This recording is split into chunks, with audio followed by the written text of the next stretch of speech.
Some you win, some you don't. So I'm glad that I'm here with some friends that I know. The best moment that I had in my school is on sports day because I have won 3 medals in running competition and really thanks to all my teachers. Momen yang paling best waktu semua kamu encik sama ni nampak surprise untuk saya. The best moment I had in school is when I got reason to skip class, such as go for PPDA. The moment I had in school is being a librarian for 4 years, and I love spending time with my seniors. The best moment I had in school was when teachers never attended the class. Teachers Day celebrations. I'm also dance on the stage with my friends. Kita dah play lama dah sebenarnya. Lepas tu itulah kita orang berkontak semua untuk kemungkinan kau birthday dia. Together is where we belong, belong. Never stop dreaming, keep holding on. At the end. The moment that I had in school is with my friends, and I had been 4 years as a prefect. Yang paling baik kat sekolah ni dia naik pentas, buat sumbangan, dapat hadiah. Pengalaman yang best dalam sekolah ni rasanya macam hari-hari tu pengalaman yang best kot sebab kita dapat spend time dengan kawan-kawan, rehat sama-sama. The best moment I had in school is when I participated in many competition and won many 65 certificates, 20 trophies and 10 medals. I think every moment I had in school with my friends and teachers are my best moments. Yang paling best bagi saya ialah first time saya masuk sekolah ni, dapat jumpa kawan-kawan, pengalaman baru. Cina, India, Melayu. Dapat jumpa kawan-kawan, dapat rapat dengan Farah, Sana, Humaira. Friends like Jamie, Wei, Shouzi and Vincent.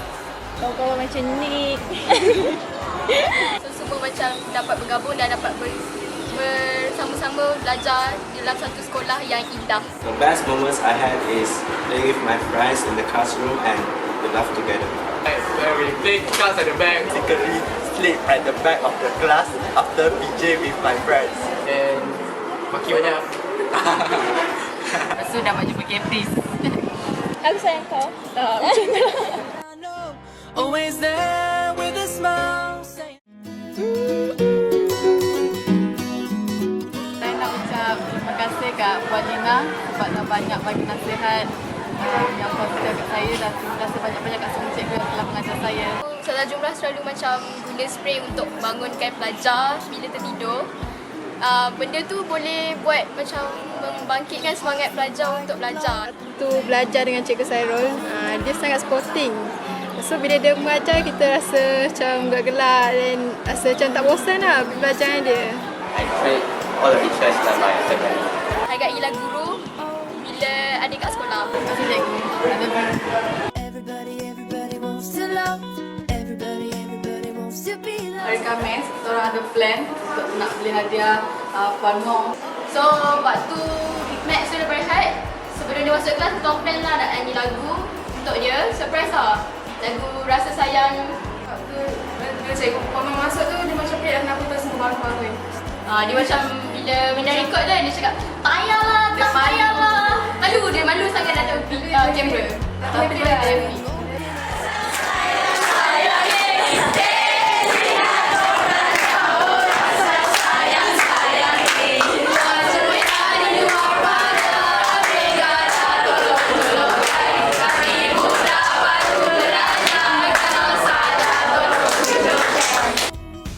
Everybody wants to love. Everybody wants to be loved. Oh, oh, oh, oh, oh, oh.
you.